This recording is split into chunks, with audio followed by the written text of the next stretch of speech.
If you want to sleep your life away, that's your business. I enjoy sleeping. I've always thought of sleep as little slices of death. You have an inspiring outlook, Miss Reubner. I suppose I do. Pick up the telephone, call Mrs. McClellan, and say, Mrs. McClellan, will you marry me? What? You live together anyway. God knows what goes on in that house. Stand back, Miss Reubner. That's marijuana. Here, in this room, in this hallowed citadel of the law? Shame on you. You too, Jack. You're a member of the American Legion. No, I'm not. I'm an elk. Well, you're a disgrace to your herd. It's possible you overreacted, Judge. That is possible. Of course that's possible. We're all of us here only human. I told you we gave already. Of course, there are exceptions to every rule. Boy, those Girl Scouts never give up. I'll tell you one thing, Judge. You have to admire Bobby for her zeal and enthusiasm. She broke the law. Oh, come on, Miss Reubner. Under the right circumstances, anybody would break the law. Not me. Even you. No, I tell you I wouldn't. I don't think so. No matter what, you wouldn't. This is crazy. My daughter's in jail. Come on, get her out. Sure. Why not let everyone out? If I am her father. You're a judge. But am I not a human being first? Human beings are a dime a dozen. That Tanya and I are the finest dancers in this state? So what? So what? Did you hear that, Judge? So what? Miss Reubner said the same thing when we put a man on the moon, Judge. I did not. I distinctly said big deal when that happened. As a club woman, I resent that. Oh, come on, Miss Reubner. You can't con me. I'm a veteran. I know about all the hanky-panky that goes on in those clubs. What about your gardening club, Miss Reubner? Huh? They're not just crossing tulips there, are they? I don't know what kind of clubs you two go to, but at my garden club, we garden. At my quilting club, we quilt. At my young Republican club, we all just get a little bit older and more set in our ways, but that's it. Have you ever thought seriously about suicide? If you're not satisfied with my work, I'd rather just quit. What sort of people do you think commit suicide? I don't know. Ex-cheerleaders, maybe. But, ain't you ever had your nose open on somebody that ran you around in circles? I'm sorry. I didn't understand any of that. Your nose open. Been in love. Oh. Oh, well, yes, I've had a beau or two in my time. Yeah? What the hell is a beau? I suppose you'd call him my old man.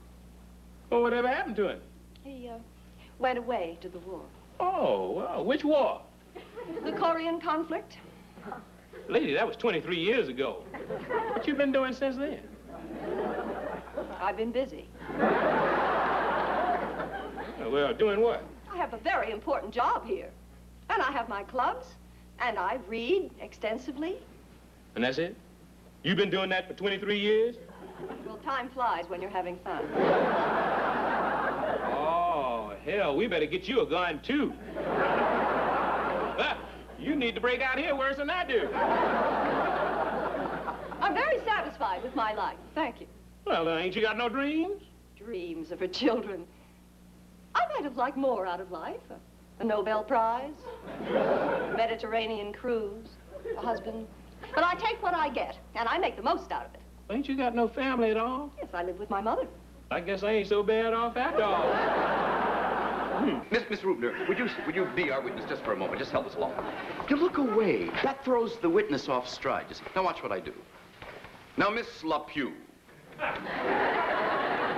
Is it not true that you were, you see how I'm looking away? Yes. Is it not true that you were apprehended for soliciting for the purposes of committing lewd acts? I beg your pardon. Never mind. It's just a hypothetical case. No one would ever believe that you... Just play the game, so. Answer the question. Yes, it's true. Miss Reubner. Aha! Now, you make a meaningful pause. You just stare at the witness for a good long time. This makes him very uncomfortable. Aha.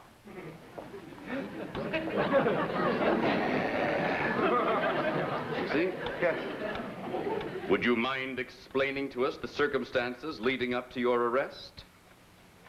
Well, I was sitting at the bar of the Excelsior Hotel, having a drink, minding my own business, when I was suddenly accosted by a group of Oriental businessmen. They seemed to find me irresistible. May I remind you that you're under oath? I'm telling you what happened. How long have you been arrested into this state? You see? Yes. The irrelevant question. That throws the witness, you see. Very good device, especially if your witness is recalcitrant. Yeah, you're almost as good as Clifford. I used to eat guys like Clifford for breakfast. The leader of the group, the one with all the cameras, asked me to his room. He found me exceedingly attractive. Said I had a profile like a Greek coin. He slipped my shoes off, and I slipped into a purple satin kimono. The other gentlemen arrived at this point and unsheathed their cameras and focused. At that point, my arms were tied behind me by a silken thong. Sake was served, hot, in tiny cups, with ripples, with whips. Oh, I'm sorry. I thought we were playing a game. My Lord. I'm foolish enough to assume that you know how to take dictation. I won the county dictation championship when I was a high school sophomore.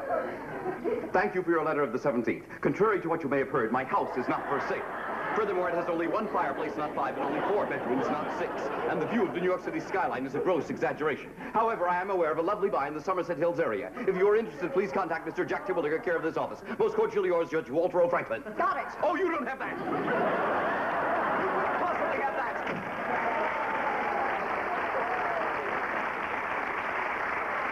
I'll bet you $100 you don't have that. Would you care to make that 200? You just saved yourself a lot of money, smarty pants.